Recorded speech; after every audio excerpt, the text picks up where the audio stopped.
আমরা এইমাত্র একটা পরিত্যক্ত শহরে পা রাখলাম আর আমরা এখানে আগামী 7টা দিন কাটাতে চলেছি আর এটার সাহায্যেই আমরা ফিরবো আগামী 7টা দিন এখানে কাটানোর পরে।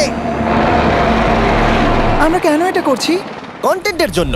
এই ছবির মতো শহরটা যুদ্ধের সময় বোম ফেলার কারণে পরিত্যক্ত ঘোষণা করা হয়েছে, অর্থাৎ এখানে এখন আমরা এবং আমাদের ক্যামেরাম্যান ছাড়া আর কেউ নেই। অন্তত আমরা তাই জানি। আমাদের অ্যাডভেঞ্চার কি এই ছাদ থেকে শুরু হচ্ছে? কিন্তু আমাদের প্রথম উদ্দেশ্য হলো এই সিটিটাকে এক্সপ্লোর করা আর একটা বাড়ির মতো সেফ জায়গা খুঁজে বার করা যেখানে আমরা আগামী 7টা দিন কাটাতে পারবো। এই বিল্ডিংটা এক্সপ্লোর করা দিয়ে আমরা শুরু করলাম। দেখা যাক এই ধ্বংসপ্রাপ্ত বিল্ডিংটায় কি কি রয়েছে। আমার মনে হচ্ছে এই কাঠগুলোর নিচে মেঝে রয়েছে। সেটা একটা ভাবেই জানা যেতে পারে। ঠিক আছে, এটা পাগলামি। এটা তো জম্বিদের বাসস্থান মনে হচ্ছে। এটা দারুণ, একবার দেখো এটা। অনেক এক্সপ্লোর করার পরে আমরা এমন একটা জায়গা পেলাম যেখানে আমরা থাকতে পারি। ও মাই গড, আমাদের এখানে ক্যাম্প সেট আপ করা উচিত। তোমরা এখান থেকে পুরো শহরটাই দেখতে পারবে। তার সাথে এই রুফটা আমাদের বৃষ্টির হাত থেকে বাঁচাবে। Wow! আমাদের থাকার জায়গা খোঁজার পরে আমরা ছাদে গেলাম হেলিকপ্টার থেকে রেখে যাওয়া সাপ্লাই ক্রেটগুলোকে খুলতে। চলো এই ক্রেটটাকে খোলা যাক ক্যাম্প বানানোর জন্য। আমাদের কিছু গিয়ার চাই।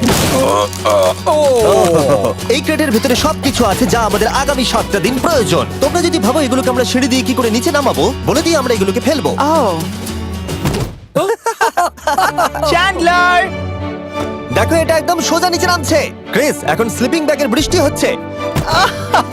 চ্যান্ডলার, এই নাও আমাদের ডিনার প্লেট। চ্যান্ডেলার, ওটাকে পড়তে দিও না। দেখো কি সুন্দর নিচে পড়ছে। মজা অনেক হলো, কিন্তু এবার আমাদের সার্ভাইভের জন্য অনেক কাজ করতে হবে। কারা আগুন জ্বালাবে?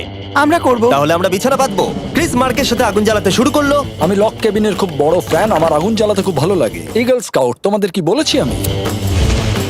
তখন চ্যান্ডেলার আর আমি ঘুমানোর জন্য কিছু জিনিস খুঁজছিলাম। এই গদিটা কি 100 বছরের পুরনো? এই তুমি একটা ম্যাট্রেস খুঁজে পেয়েছো? হ্যাঁ। কোথা থেকে? সেকেন্ড ফ্লোরের একটা কোণায় পড়েছিল। এটাতে তুমি শুয়ে পড়ো। Thank you. এটাকে র‍্যাপ করে নাও, না হলে পোকামাকড় তোমাকে জ্বালাবে। আমি এটাকে র‍্যাপ করব বারিটোর মতো।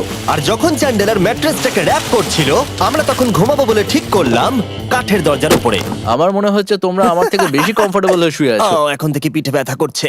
এই শহরে এখনো অনেকগুলো বিল্ডিং আমাদের এক্সপ্লোর করতে হবে। কালকের দিনটা দারুণ হতে চলেছে। চলো সকালে দেখা হচ্ছে। প্রথম দিনটা এই শহরে আমাদের সাধারণভাবেই কাটলো, কিন্তু সেদিন রাত্রিবেলা একটা অদ্ভুত ঘটনা ঘটলো। আমরা যখন ঘুমোচ্ছিলাম, মার্ক আর আমাদের ক্যামেরাম্যান কাঁচ ভাঙার শব্দে জেগে উঠলো, যেটা ক্যাম্প থেকে বেশি দূরে নয়। যেটা আমাদের ভাবাতে শুরু করলো যে আমরা ছাড়া সত্যি কি এই শহরে আর কেউ নেই। এটা কি ছিল? আমরা এক্ষুনি কাঁচ ভাঙার শব্দ শুনতে পেলাম। আমার মনে হলো আমি কিছু একটা দেখলাম। আর এই অদ্ভুত